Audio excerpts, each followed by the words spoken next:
ga wani sirri zan baka saboda rasulullahi kuma ka tsaya zai amfane ka. Nafila ce ta la ilaha illa anta subhanaka inni kuntu minaz zalimin. Ban taba sanin akwai wani wanda zai lazumci wannan nafilar kuma bukatar sa bata biya ba. Wallahi ka san annabi yana cewa addu'a usayful mu'minun. Ita addu'a takwabi ce amma ga mumini. In dai kaga ka rike addu'a ta zama rayuwarka to lalle kai mumini ne, saboda me ka samu takwabi daga Allah. Allah zai baka takwabi in dai addu'a ta zama ma garkuwa, ta zama kai ka zama ita. Abinda za ka yi, ka tashi da daddare.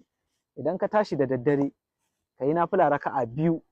Idan kai sallama za ka zo ka karanta istighfari 100, salatin annabi 100, la ilaha illallah 100.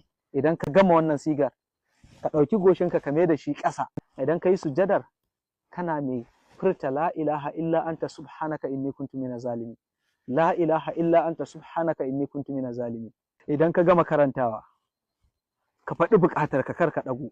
In buƙatar ka daga ɗaiɗaiɗaiɗai sun kai cikin duniya ko sun kai 1000 nawa, ka faɗa, saboda me kai matalauci ne, kana gurin mai arziki, baka da shi kana gurin mai shi, nema kake kana gurin mai bayarwa.